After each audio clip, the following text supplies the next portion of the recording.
नमस्कार मित्रांनो, स्वागत आहे तुमचं सही ट्रेड मराठी या चॅनलमध्ये। मित्रांनो, आजच्या व्हिडिओमध्ये आपण अपस्टॉकमध्ये फ्युचरमध्ये ट्रेडिंग कशी करायची याच्याबद्दलचं एक ट्युटोरियल बघणार आहोत। मी ट्रेड एक्झिक्यूट करून दाखवत नाही आहे, कारण तेवढं वेळ पण नाही आहे आणि तेवढं ॲनालिसिस पण अजून केलेलं नाही आहे। मी फक्त प्रोसेस समजावून सांगतोय। त्यामुळे इथे मी जे स्टॉक सिलेक्ट करणार आहे किंवा इंडेक्सेस सिलेक्ट करणार आहे त्याला रेकमेंडेशन समजू नये। फ्युचर कशा पद्धतीने बाय करायचं, तर सगळ्यात पहिल्यांदा आपल्याला कुठले स्टॉक फ्युचरमध्ये ट्रेड होतात हे माहिती पाहिजे।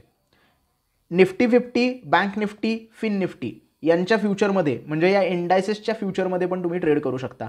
आणि फ्युचरमध्ये ट्रेड करण्यासाठी तुम्हाला कॅपिटल जे आहे ते थोडंसं जास्त लागेल, कारण फ्युचरमध्ये काय असतं की तुम्ही मोठी क्वांटिटी ट्रेड करता, कारण एक क्वांटिटी दोन क्वांटिटीवर फ्युचर ट्रेड करता येत नाही।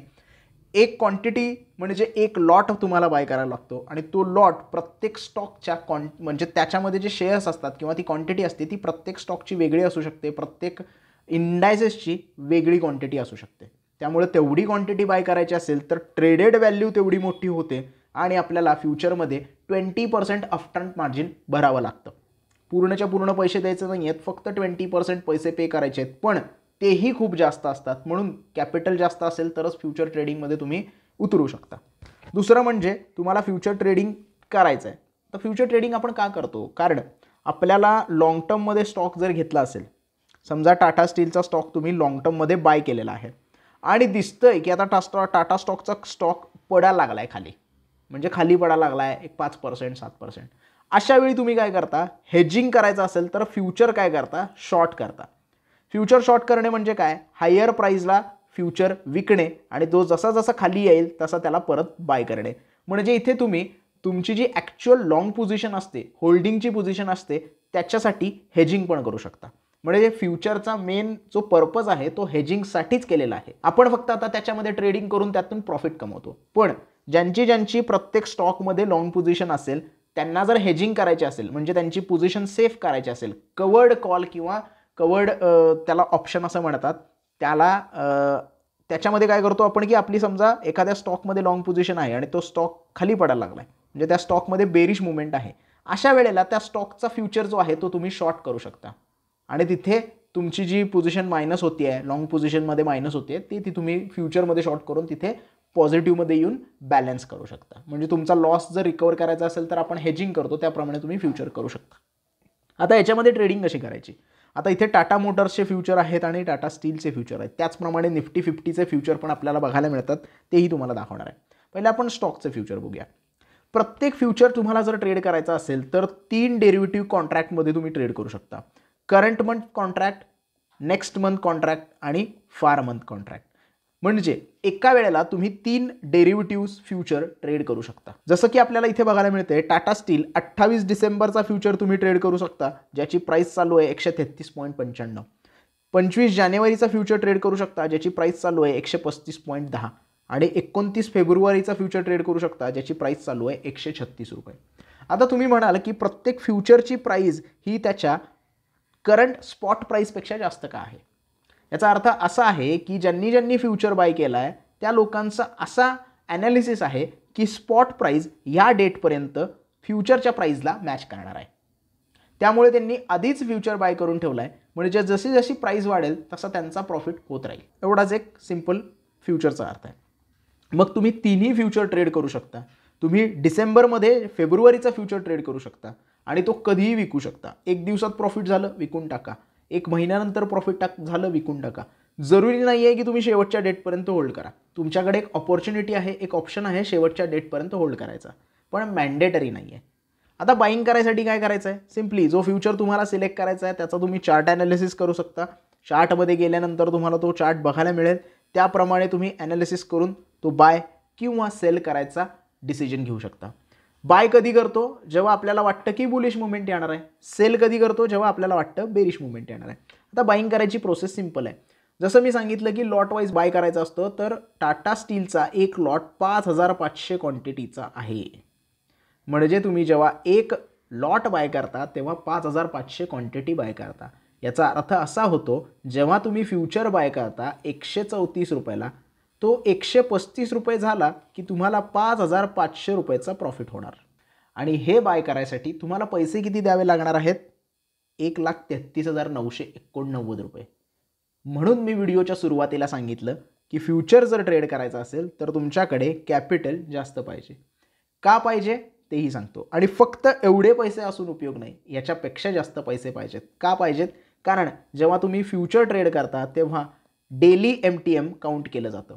MTM म्हणजे काय? मार्क टू मार्केट लॉस किंवा मार्क टू मार्केट प्रॉफिट. जर समजा 134 रुपयाला तुम्ही टाटा स्टीलचा फ्युचर बाय केला आणि आजच्या दिवशी तो 135 रुपयाला जाऊन क्लोज झाला, तर तुम्हाला 5,500 रुपयाचं प्रॉफिट एका दिवसात झालं. तुम्ही डिलिव्हरीमध्ये ट्रेड घेतला आहे आणि तुम्हाला वाटतंय की मी मंथ एंडपर्यंत होल्ड करणार आहे.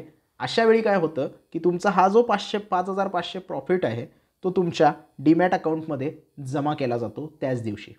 आणि दुसऱ्या दिवशी जे ट्रेडिंग चालू होतं ते 135 रुपयानं चालू होतं तुमच्यासाठी, कारण तुम्ही प्रॉफिट बुक केले.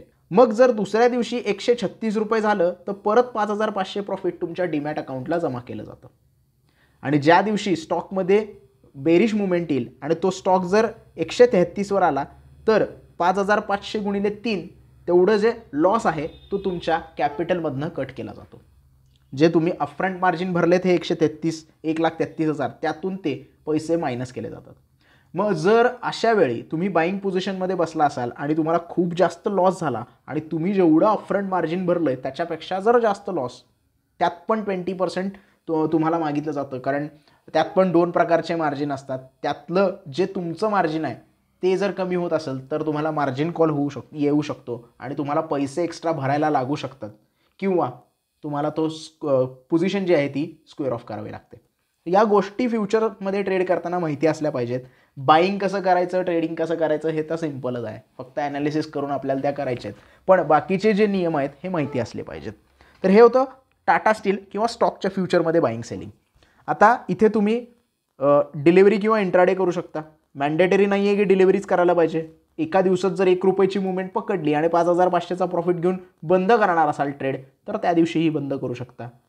इंट्राडे करू शकता, मार्केट ऑर्डर लावू शकता, लिमिट ऑर्डर लावू शकता, काहीही इथे पॉसिबल आहे. आता सेम इथे GTT लावता येत नाही, कारण इंट्राडेमध्ये तरी लावता येत नाही, डिलिव्हरीमध्ये लावू शकता. म्हणजे GTT इथे लावू शकता, प्रॉब्लेम काही नाही आहे, लावता येत नाही असं चुकीचं म्हणणं होईल. पण फ्युचर्समध्ये कसं होतं की मोमेंटम फास्ट असते, त्यामुळे तुम्हाला जर 0.5%, 0.5% किंवा 1%च्या खाली जर ऑर्डर लावायची असेल तर GTTची गरज नाही आहे. ती 1 दिवसात मुवमेंट होऊ शकते, ती तुम्ही लावू शकता. पण आपण ट्रेडिंग करतोय आणि GTT काय आहे की लॉंग टर्मसाठी खूप जास्त यूज केली जाते, की मला 10% खाली आल्यानंतर स्टॉक बाय करायचा आहे किंवा 10% स्टॉक वरती गेल्यानंतर विकायचं आहे. मग ही जी 10%ची मुवमेंट आहे ही 1 महिन्यात नाही जर झाली तर तुमचं कॉन्ट्रॅक्ट तर 1 महिन्यात संपणार आहे. आणि जर ती मुवमेंट नाही झाली तर मग ते GTT ऑर्डरचा काही उपयोग राहणार नाही. म्हणून जेव्हा आपण लॉंग टर्मसाठी स्टॉक कॅशमध्ये बाय करतो त्यावेळेला GTTचा सगळ्यात चांगला वापर करू शकतो. लावायला काय तुम्ही ऑर्डर लावू शकताय. जर तुम्ही फेब्रुवारीचा फ्युचर आज घेऊन बसणार असाल आणि 3 महिन्यात तुम्हाला वाटतंय की 10%ला माझी प्राईज येणार आहे, पण ती प्राईज जर समजा फॉर एक्झाम्पल सांगतो फेब्रुवारीमध्ये तुम्हाला वाटतंय की स्टॉक 5% वर जाणार आहे, मग इथं तुम्ही काय करता की GTT ऑर्डर तशी 5% वरची लावून टाकता. 5% वरती जाणार आहे म्हणजे किती? 127 रुपयानं खाली येणार आहे. स्टॉप लॉस आणि याचा विचार करायला नको. आत्ता बाईंगचं करूया. जर तुम्हाला बाय करायचं आहे आणि तुम्हाला बाय करायचं आहे फेब्रुवारीमध्ये 5% खाली आल्यानंतर, समजा फेब्रुवारीच्या शेवटच्या वीकमध्ये 127 प्राईज आली आणि तुमचा फ्युचर बाय झाला, तुम्ही आत्ता ऑर्डर लावून ठेवली, चांगली गोष्ट आहे. पण फेब्रुवारीच्या शेवटच्या वीकमध्ये तुमची ऑर्डर बाय झाली आणि त्यानंतर त्याच्यामध्ये प्रॉफिट झालाच नाही, तर मग तुम्ही 1 महिन्यामध्ये रोज बघून, रोज ट्रेड करून जे प्रॉफिट कमवू शकत होता, रोज ॲनालिसिस करून जे प्रॉफिट कमवू शकत होता तेही तुम्हाला झालं नाही, कारण तुम्ही GTT ऑर्डर लावून ठेवली फ्युचरमध्ये. म्हणून त्याचा उपयोग होत नाही. म्हणून हा GTT ऑर्डर लावायच्या भानगडीत पडू नका. दुसरं, इंडायसेस ऑप्शन कसे बाय करू शकतो? सिम्पली इंडायसेसवर आपल्याला क्लिक करायचं आहे. इंडायसेसवर क्लिक केल्यानंतर तुम्ही इथे समरीमध्ये जाऊ शकता किंवा निफ्टी फ्युचरमध्ये डायरेक्टली बाय करू शकता किंवा ऑप्शन चेनमध्ये जाऊन तुम्हाला सगळ्या गोष्टी इथे बघायला मिळते. ऑप्शन चेनमध्ये नाही बघायला मिळणार. सिम्पली आपण वॉच लिस्टच तयार करूया. निफ्टी फ्युचर बाय करायचं असेल तर निफ्टी सेम आपल्याला निफ्टी टाईप करायचं आहे आणि त्याच्यानंतर फ्युचर टाईप करायचं आहे. निफ्टी फ्युचर टाईप केल्यानंतर आपल्याला इथे निफ्टीचे फ्युचरचे 3 ट्रेड 29 फेब्रुवारी, 25 जानेवारी आणि 28 डिसेंबर हे 3 तुम्ही बाय करू शकता. त्याची प्राईस आपल्याला इथे बघायला मिळू शकते आणि त्याप्रमाणे तुम्ही ट्रेड करू शकता. दुसरी गोष्ट म्हणजे ही जी डेट दिली आहे ही काय आहे? ही डेट म्हणजे त्या कॉन्ट्रॅक्टची एक्सपायरी डेट आहे. प्रत्येक स्टॉक ऑप्शनचा कॉन्ट्रॅक्ट, फ्युचरचा कॉन्ट्रॅक्ट किंवा इंडायसेसचा कॉन्ट्रॅक्ट हा महिन्याच्या शेवटच्या गुरुवारी एक्सपायर होतो. म्हणून ही महिन्याच्या शेवटच्या गुरुवारची तारीख इथे आपल्याला दिलेली आहे आणि त्याच दिवशी ते कॉन्ट्रॅक्ट एक्सपायर होणार. जेव्हा डिसेंबरचं कॉन्ट्रॅक्ट एक्सपायर होणार त्यावेळेला मार्चचं कॉन्ट्रॅक्ट तुमच्यासमोर ट्रेड करायला अवेलेबल असणार. त्यामुळे कधीही तुम्ही फ्युचरमध्ये ट्रेडिंग करत असाल तेव्हा 3 डेरिव्हेटिव्ह कॉन्ट्रॅक्ट तुम्हाला ट्रेडिंगसाठी अवेलेबल असतं. सो हे होतं फ्युचर ट्रेडिंग कसं करायचं याच्याबद्दलचं एक छोटंसं ट्युटोरियल. आय होप तुम्हाला व्हिडिओ व्यवस्थित कळाला असेल. व्हिडिओ आवडला असेल तर लाईक करा, व्हिडिओला जास्तीत जास्त शेअर करा. अजून जर काही डाऊट असेल तर कमेंट सेक्शनमध्ये तुम्ही विचारू शकता. चॅनलला सबस्क्राईब करायला विसरू नका. अपस्टॉकमध्ये अजून जर अकाउंट ओपन केलं नसेल तर डिस्क्रिप्शनमध्ये लिंक आहे, ती लिंक वापरून अकाउंट ओपन करू शकता फ्री ऑफ कॉस्ट.